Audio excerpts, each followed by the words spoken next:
নমস্কার, আমি রাজীব চক্রবর্তী। আপনারা দেখছেন আপনাদের চ্যানেল অ্যাস্ট্রো রাজীব। এটি নববর্ষের রাশিফল। নববর্ষ ১৪৩২ নতুন বাংলা বছর আপনাদের কেমন যেতে পারে সে সম্পর্কে থাকছে আগাম আভাস। আজকের আলোচ্য যে রাশি এবং লগ্ন সেটি হচ্ছে কুম্ভ। যারা আজকে প্রথম দেখছেন তাদের বলবো চ্যানেলটি সাবস্ক্রাইব করে নিতে, কারণ প্রত্যেক মুহূর্তের আপডেট পেতে চ্যানেলটি কিন্তু সাবস্ক্রাইব করে নেওয়া প্রয়োজন। আর ফোন নাম্বার, হোয়াটসঅ্যাপ নাম্বার থাকলেও চাইলে যোগাযোগ করতে পারেন। চলে আসি আলোচনায়। মহাকালপুরুষের ১১তম যে রাশি, শনিদেব প্রভাবিত কুম্ভ। এটি শনিদেবের একদম মূল ত্রিকোণ ঘর এবং আনন্দময় ক্ষেত্র। বায়ুতত্ত্বের স্থির প্রকৃতির রাশি। রাশি অধিপতি রাশি সাপেক্ষে দ্বিতীয় ঘরে অর্থাৎ মীনে অবস্থান করছেন। সাড়ে সাতি চলছে, তার প্রায় শেষ পর্ব বলা যেতেই পারে। তো সাড়ে সাতির এই যে শেষ পর্যায়ে, বিগত যে পর্যায়গুলো আপনারা তো মোটামুটি বুঝতে পেরেছেন অনেকেই যে সাড়ে সাতি জিনিসটি ঠিক কী। আজকের আলোচনায় সাড়ে সাতির আলোচনা নয়, বরং আপনাদের জন্য কিছু সুখবর আছে। এবার বলবেন যে সাড়ে সাতির মধ্যে আবার সুখবর কী? হ্যাঁ, সাড়ে সাতির মধ্যেই সুখবর হচ্ছে এই বছরে বৃহস্পতি গোচর পরিবর্তন করছেন। বৃহস্পতির এই যে গোচর পরিবর্তনের ফলে তিনি অবস্থান করবেন কুম্ভ সাপেক্ষে পঞ্চমে। অত্যন্ত শুভ একটা সংযোগ। বৃহস্পতির অবস্থান অত্যন্ত শুভ জায়গায় কুম্ভ সাপেক্ষে। ফলে সবচেয়ে বড় কথা, সাড়ে সাতির প্রকোপ বা প্রভাব বেশ কিছুটা কিন্তু কমে যাবে। শুনতে একটু অদ্ভুত লাগলো, তাই না? আসবো, সে সমস্ত আলোচনায় আসবো, শুনতে থাকুন। এবার বলি যে প্ল্যানেট যে পজিশনগুলো মোটামুটি থাকছে। রাশিতে রাশির দ্বিতীয় রয়েছেন রাহুদেব, তিনি চলে আসবেন রাশিতে। যখন বছর শুরু হচ্ছে তখন শনিদেব যুক্ত হয়ে থাকছেন রাহু। বৃহস্পতি থাকছেন চতুর্থে, পরে তিনি চলে আসবেন পঞ্চমে, যে কথা আপনাদের বলছিলাম। তো এই বৃহস্পতি কুম্ভের দ্বিতীয় এবং একাদশপতি।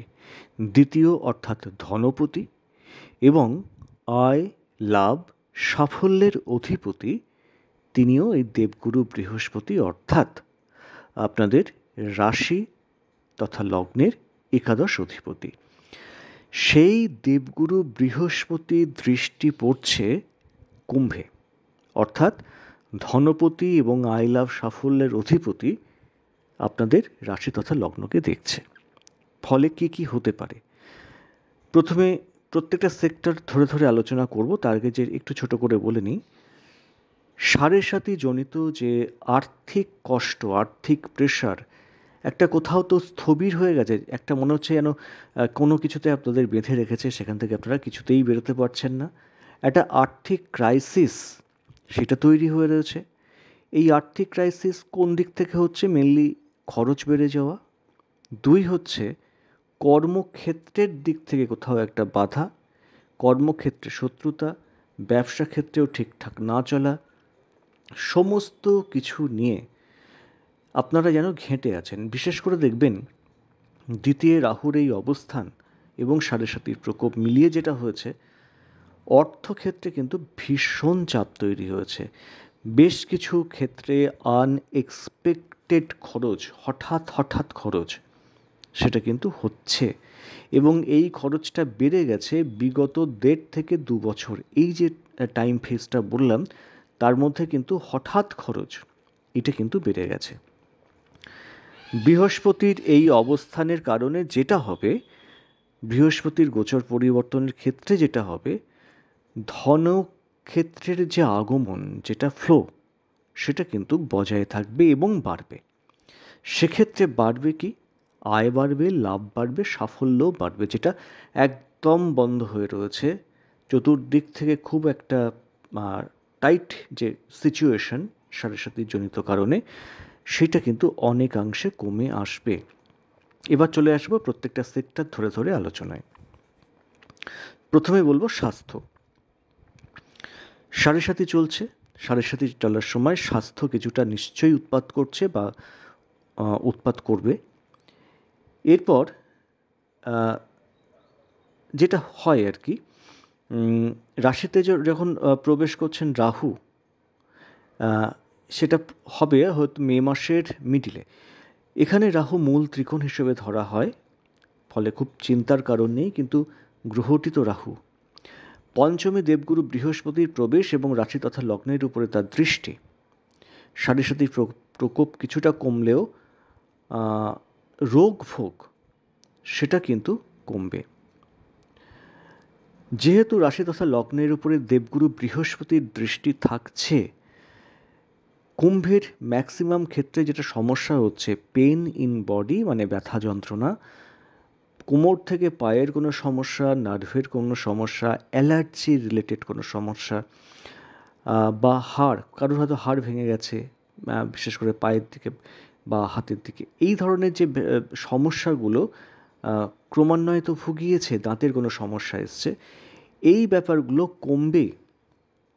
খুচরো হয়তো কিছু ভোগান্তি থাকতে পারে বা থাকার সম্ভাবনা থাকছে। কাদের? যাদের ব্যক্তিগত জন্ম ছকে দশা অন্তর্দশা ঠিক চলছে না বা শুভ গ্রহের দশা বা অন্তর্দশা চলছে না, তাদের একটু খুচরো ভোগান্তি থাকবে হেলথ নিয়ে। আদারওয়াইজ যাদের শুভ গ্রহের দশা অন্তর্দশা চলছে তারা কিন্তু ভালো থাকবেন আশা করা যাচ্ছে। দেখে নিন আপনার ব্যক্তিগত জন্মছকে কোন গ্রহের দশা চলছে বা অন্তর্দশা চলছে, সেই প্ল্যানেট আপনার রাশি তথা লগ্ন সাপেক্ষে শুভ না অশুভ, তাহলে বুঝতে পারবেন আগামী দিনগুলো আপনাদের কেমন চলতে পারে। পেটের কিছু সমস্যা কম বেশি কিন্তু ভোগাতে পারে, ব্যথা যন্ত্রণা এবং পেট মানে গ্যাস রিলেটেড কোনো সমস্যা এটা আসতে পারে। কিন্তু নিশ্চিতভাবে থাকুন কোনো রোগ কিন্তু মাত্রা ছাড়া হবে না। একেবারে যে হসপিটালে গিয়ে ভর্তি হয়ে যেতে হবে এই রকম একটা ব্যাপার সেটা কিন্তু হচ্ছে না, ভোগান্তি কমছে। এবং সাড়ে সাথে চলার ফলে মন মানসিকতার উপরে কিন্তু সাংঘাতিক একটা চাপ এসছে। এই চাপ আপনাদের এই বছর ধরে নিন জ্যৈষ্ঠ মাসের পর থেকে আস্তে আস্তে কমতে শুরু করবে। কথাগুলো মিলিয়ে নেবেন। তবে নজর রাখতে হবে গুরুজনের স্বাস্থ্যের দিকে, নজর দিন বিশেষত মায়ের স্বাস্থ্যের দিকে। তুলনায় পিতার স্বাস্থ্য কিছুটা শুভ আশা করা যাচ্ছে। পঞ্চম স্থানে রাহু দৃষ্টি ও বৃহস্পতির অবস্থান সব মিলিয়ে সন্তানদের মতিগতির দিকে কিন্তু একটু নজর দেওয়ার প্রয়োজন থাকছে। বৃহস্পতির অবস্থানের কারণে তাদের নিয়ে খুব বেশি চিন্তার কিন্তু কারণ নেই। তাদের হেলথ যে বিরাট ভোগাবে এমন কথা কিন্তু বলা যাচ্ছে না। হ্যাঁ, টুকটাক খুচরো কিছু তো থাকতেই পারে, বিশেষত সংক্রমণ জনিত রোগ জ্বালা সেইগুলো থাকতে পারে, কিন্তু মারাত্মক কিছু হওয়ার সম্ভাবনা কখনোই নেই। চলে আসবো অর্থ। ঈশ্বরের অশেষ আশীর্বাদ যে আপনাদের সাড়ে সাতির মধ্যেই রাশিতে ধনপতির দৃষ্টি পড়ছে এবং ধনপতির দৃষ্টি আপনারা পাচ্ছেন। এমনিতেই আর্থিক চাপ কুম্ভকে বেশ পেঁচে ফেলেছে। এই জিনিসটা অনেকেই কিন্তু ফিল করছেন, তাই না? কমেন্টসে কিন্তু জানাবেন। তবে বাংলা বছরের প্রথম মাসটি বাদ দিয়ে ধরুন জ্যৈষ্ঠ মাস, এই সময় থেকে একটু হলেও আর্থিক চাপ কিন্তু কমতে চলেছে। কর্মক্ষেত্রে চলতে থাকা টেনশন, চাপ, শত্রুতা সব কিছু কিন্তু কমবে। যাদের চাকরি গেল মতন অবস্থায় চলে এসছিল, জ্যৈষ্ঠ মাসের পর থেকে দেখবেন কর্মক্ষেত্রে একটা কিছু স্থিতিশীল অবস্থা কিন্তু আবার ফিরে আসছে। কিন্তু যারা ব্যবসা করছেন কিছুটা মন্দার মুখোমুখি কিন্তু হতে পারেন। বিশেষত যারা পার্টনারশিপ ব্যবসা করছেন খুব নজর রাখুন ব্যবসার দিকে। কি বলতে চাইছি বুঝতে পারছেন। কিন্তু ধরুন কেউ স্বামী স্ত্রী পার্টনারশিপ ব্যবসা করছেন, কেউ ধরুন বাবা ছেলে মায়ের সঙ্গে ব্যবসা করছেন, তো এক্ষেত্রে আর কি নজর রাখবেন? তো এগুলো না হয় বাদই দিন। শুভ ফল আসবে সেলফ প্রফেশনে। যারা বিশেষত ধরুন কালচারাল লাইনে আছেন, গান, অভিনয়, লেখালেখি, এই সমস্ত দিকে দেখবেন একটা গ্রোথ আসছে। এছাড়াও যারা উকিলবাবু, প্রাইভেট প্র্যাকটিস করেন, ডাক্তার, যারা টিউশন পড়ান, সমস্ত ক্ষেত্রেই দম বন্ধ করা পরিবেশটা কিন্তু কমবে এবং কাটবে। এই সময় হঠাৎ হঠাৎ কিছু প্রাপ্তি আপনাদের চমকে দেবে। চলে আসবো সম্পর্ক ক্ষেত্রে। রাশিতে রাহু, দ্বিতীয় শনিদেব, স্বজনদের মুখোশ খুলে গিয়ে কিন্তু মুখগুলো সামনে চলে আসবে। অনেকের অলরেডি চলে এসেছে অবশ্য। ঠিক কিনা অতি অবশ্যই কিন্তু আমাদের কমেন্টসে জানাবেন। আপনাদের একটি কমেন্টস আমাদের উৎসাহিত করে আপনাদের সামনে নতুন নতুন ভিডিও আনতে। চলে আসি যেটা বলছিলাম, এই সময় কিন্তু শনিদেব আপনাদের চিনিয়ে দেবেন কে মিত্র আর কে শত্রু। তবে বাক্যে উগ্রতা বর্জন করুন। যাকে যা পারছেন বলে দিলেন, এটা কিন্তু করবেন না। বছরের শুরুতে প্রথম 6টি মাস আইনি ক্ষেত্রে একটু সাবধান থাকার প্রয়োজন থাকছে। পড়শি ও স্বজনকে অতি বিশ্বাস করার দরকার নেই। এবং ওই হয় না অনেক সময় অনেক কিছু বলে ফেলি, পেট খুলে সমস্ত কিছু বলে ফেললাম, এই জিনিসটা কিন্তু একদম করতে যাবেন না, তাতে মুশকিল হবে। প্রেম ক্ষেত্রে যেটা আপনাদের রয়েছে, প্রেম ক্ষেত্র, সেটা কিন্তু অশান্ত হবে। সম্পর্ক ভেঙে গেল, এই যে সিচুয়েশান অনেকের ক্ষেত্রেই কিন্তু তৈরি হয়েছে, এই সিচুয়েশান প্রেম ভেঙে গেল যে অবস্থা, সেটা কিন্তু কমবে। হ্যাঁ, প্রেম ক্ষেত্র অশান্ত হবে, সেটা ঠিক কথাই, কিন্তু প্রেম ভেঙে যাওয়ার মতো কোনো অবকাশ, সেটা কিন্তু সম্ভাবনা কম। বরং প্রেম ভেঙে গেছে, সম্পর্ক ভেঙে গেছে, সেই প্রেম কিন্তু আবার জীবনে ফেরত আসতে পারে। জীবনে হঠাৎ নতুন করেই কোনো প্রেম আসতে পারে।